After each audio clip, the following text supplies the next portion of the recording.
Boa noite. O jornalismo do SBT está, neste momento, falando ao vivo da residência do candidato à presidência da República, Jair Bolsonaro, aqui no bairro da Barra da Tijuca, no Rio de Janeiro.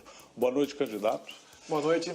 Obrigado pela oportunidade. Obrigado. Se a pesquisa do Ibope estiver correta e não houver nenhuma reviravolta, é muito grande a chance do senhor ser o novo presidente da República do Brasil nesses próximos dias. Eu queria saber se o senhor já tem o seu ministério composto, quantos serão os ministérios e que nomes o senhor já escolheu.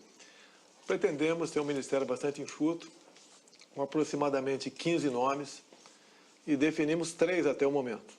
É o senhor Paulo Guedes na Economia, o Onyx Lorenzoni na Casa Civil e o general Heleno da Defesa. Andou dando aí umas declarações polêmicas. Ele vai ter voz ativa e papel no governo?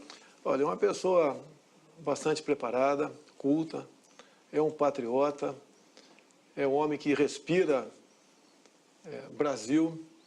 E o que levou a essas declarações, no meu entender, foi um excesso da imprensa. Em nenhum momento ele falou em acabar com o 13º. Ele falou que a estrutura remuneratória nossa era uma jabuticaba. É uma força de expressão da parte dele, mas em nenhum momento ele falou, então, nisso ou acabar com o 13º salário. Boa parte do planejamento do seu provável governo está sendo feito por militares. O senhor não confia nos civis? Não, temos civis, né? Acabei de falar no Onyx Lorenzoni e o professor Paulo Guedes. Então, temos bons civis ao nosso lado, sim. Alguns pedem reserva, esperando acabar as eleições para poder anunciar o nome deles, para não sofrer retaliações no momento. Temos nomes que vão surpreender positivamente a sociedade, com toda certeza. Ou seja, o seu será não um governo militar, mas de militares, é isso? Olha, eu não sei por que o preconceito para com os militares. Os governos anteriores tinham lá terroristas, pessoas da pior estirpe. Em nenhum momento nós questionamos isso daí. Agora, os militares que, porventura, comporão o meu governo, não é por serem militares, e sim por sua capacidade de poder, naquela área, naquele ministério, fazer um bom trabalho. Você pode ver o nome que está sendo cogitado para a ciência e tecnologia, é de um coronel da aeronáutica, Marcos Pontes, é o nosso astronauta. É um homem que tem um profundo conhecimento em ciência, tecnologia, e tem trabalhos prestados no Brasil, fora do Brasil, na NASA. Um homem realmente que tem tudo para ocupar esse ministério e, com iniciativa, fazer um bom trabalho. O senhor tem batido muito na tecla da insegurança pública, que de fato é algo que preocupa muito o Brasil hoje. Sim. O senhor falou ontem que gostaria que o país voltasse a ser como há 40, 50 anos em termos de segurança. Só que o Brasil é outro hoje. O crime ocupa até territórios dentro do país. A polícia está na defensiva. Como mudar essa situação não saindo da lei? Bem, primeiro, a gente não pretende sair da lei em hipótese alguma. Algumas mudanças nós queremos fazê-la no Código Penal. Não é apenas o policial, o civil e o militar. Nós também temos que ter excludente de ilicitude na legítima defesa da vida própria de terceiro e do patrimônio próprio ou de terceiro. Passa por aí. A questão do crime dito organizado. Você tem que ter um trabalho de inteligência para seguir o dinheiro. Ninguém faz nada sem dinheiro em lugar nenhum no mundo. Então, as instituições nossas, seguir o dinheiro para a gente poder sufocar esses criminosos dessa forma. Agora, quem manda na polícia são os governos estaduais, não é o presidente da República. Como é que o senhor vai fazer? Nós sabemos disso, mas o Código Penal, quem faz somos nós em Brasília. E se nós dermos essa liberdade, não para o policial matar, mas para não morrer, bem como para o cidadão de bem, isso começa a mudar de figura. Esse é um ponto. O senhor defende que um policial, por exemplo, se reagir à ação de um bandido, de um assaltante, e vier a matar essa pessoa, ele não responda, não seja julgado. Não, isso contraria a Constituição, não contraria? Porque todos somos iguais. Não, mas não pode dizer que é igual um policial e um bandido. Aí um está à margem da lei, outro não. Agora, o policial, hoje em dia, ele tem que esperar o bandido atirar para reagir. Isso não pode continuar acontecendo, por isso nós queremos mexer no Código Penal. Para exatamente, como em países desenvolvidos, um elemento portando uma arma de guerra, ele passa a ser um alvo do agente da lei, e tem que ser dessa forma. O senhor poderá indicar pelo menos 2 ministros para o Supremo Tribunal Federal. Fosse isso hoje, quem o senhor indicaria? Eu indicaria alguém do perfil do juiz Sérgio Moro. Eu acho Quando se fala em Sérgio Moro, eu me coloco em uma situação muito parecida com a dele no tocante à liberdade. Quem mais além dele? Nós não temos liberdade para ir na padaria mais sozinho. Então, o trabalho que o Moro fez tem que ser reconhecido por parte de um governo sério. Um outro nome? Não, falei do perfil do Sérgio Moro, tá certo? O senhor vai interferir na autonomia da Polícia Federal? Não, tem que dar autonomia para ela e meios para poder trabalhar.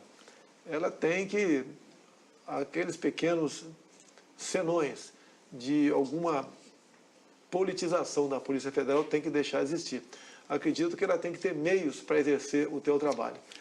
E, assim sendo, reforçá-la e fazer o máximo possível para que ela realmente continue dando satisfação à sociedade. Outro ponto importantíssimo é a questão da economia que o senhor confiou ao economista Paulo Guedes. Mas o fato é assim, independentemente de planejamento, quando o senhor assumir, haverá quase 13 milhões de brasileiros desempregados esperando uma resposta imediata. O que o senhor vai fazer? Bem, não tem resposta imediata, não tem cavalo de pau.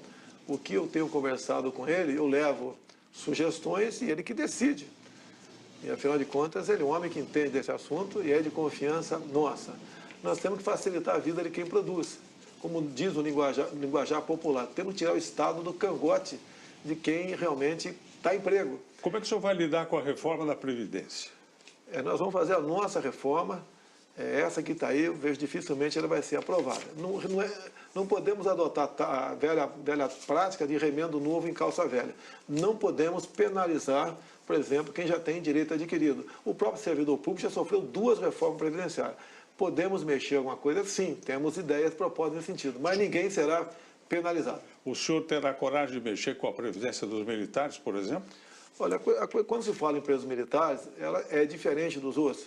Nós não temos hora extra, fundo de garantia, direito à greve, repouso remunerado, nada além disso aí. Ao longo de 30 anos de carreira, na verdade, o militar trabalha há 45 anos.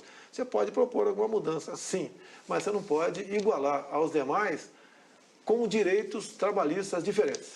Todo político passa a campanha dizendo que o Brasil tem uma das maiores cargas tributárias do mundo. Depois que assume, a primeira coisa que faz é aumentar impostos. O senhor vai aumentar impostos? Quais? Olha, não tem aumento de imposto, não tem criação de CPMF, não existe nada, isso é muito pelo contrário. Mas imposto para os mais ricos? É a proposta. Eu acho que no Brasil você não pode falar em mais rico, está todo mundo sufocado. Se você aumentar a carga tributária dos mais ricos, como a França fez no governo anterior, o capital foi para a Rússia. O capital vai fugir daqui. A carga tributária é enorme.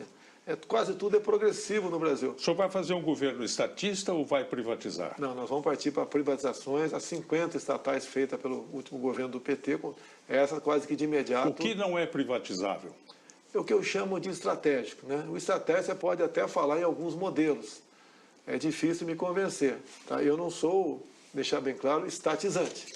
Mas, por exemplo, de acordo para que país você está vendendo aquele teu bem, você não está privatizando, você continua estatizando com outro país. Não devemos permitir que país nenhum compre o Brasil, eles têm que comprar no Brasil. O câmbio continuará flutuante, o juro continuará sendo decidido pelo Banco Central, sem interferência política? Sem interferência, inclusive o Banco Central, independente de política, o tripé macroeconômico tem que continuar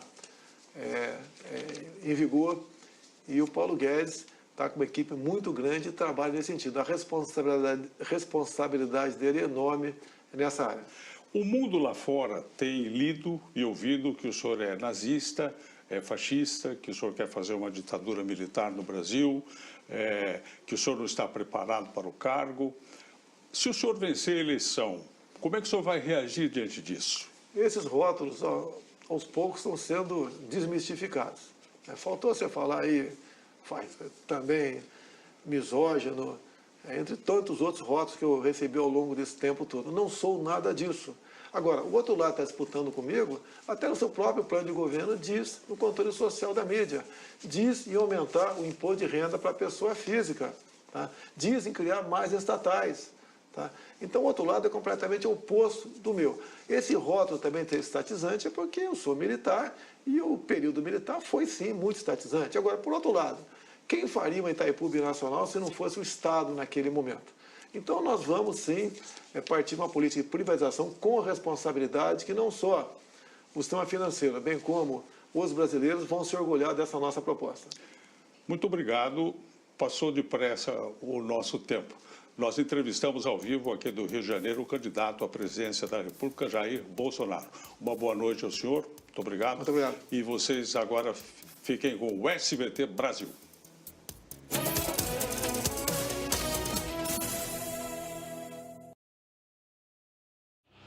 Polícia de São Paulo prende suspeitos de participação na maior facção criminosa do país. Cada um dos 16 presos era responsável pela arrecadação do tráfico. Operação contra o crime organizado no sul do estado do Rio prende 25 policiais militares acusados de receber propina. Ex-oficial da PM de São Paulo é condenado a mais de 15 anos por fraude em licitações. O governo federal mantém o início do horário de verão no dia 4 de novembro. Falsa médica tem a prisão decretada no Rio de Janeiro.